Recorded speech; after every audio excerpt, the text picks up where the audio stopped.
This is your gimmick that you've created so far in all its glory. We're now going to work on the orientation. Here's what you're going to do. You're going to grab this gimmick, you're going to fool around with it, and you're going to find the face-up one side.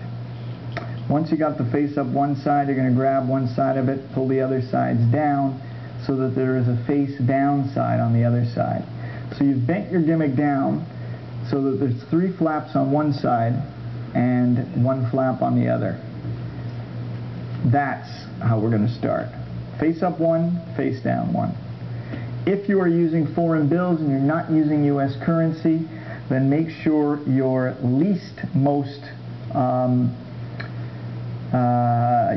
denomination bill is the one face up on top. So if you're doing Canadian money, 5s and 20s, make sure it's the 5 face up right now, and on the other side face down. If you're doing magazine clippings, make sure there's a magazine clipping on each side.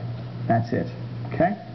So, take a look at the layers. We're going to go to the bottom layer, and we're going to work with this. So the easiest way to do that is to flip the whole thing over. So, we're going to take that bottom layer, and we're going to unpeel it slightly. I know you've done all this work, and now you have to unpeel it, but just work at it gently. That's the beauty of rubber cement. You can unpeel it. I've actually pre-unpeeled mine for the camera. So there we are. You only unpeel it about that much. Don't go further than that. That's all you're going to need. I'm going to lay that down for a moment. All right, now we're going to put the gimmick inside the bill. So take your extreme burn gimmick.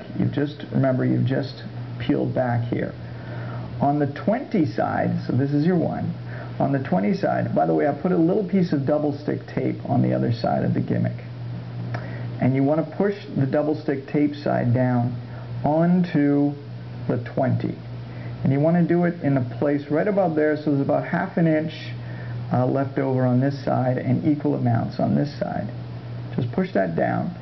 And then you're going to take some rubber cement and re-cement this area together. When you cement it back, I start at the edges so that I make sure the edges are pushed down first and everything's even, and that will basically trap the piece of metal inside, creating a little pocket in there. Now this bottom flap is going to be your extreme burn gimmick, and this will allow you to do some amazing changes, as you'll find out soon. So with that in there, turn everything back over, and you're now in the position for the gimmick. So in other words, there's your face up bill, there's your face down bill, and the bottommost flap has the weighted piece in it. And with that set, you are ready for the next step.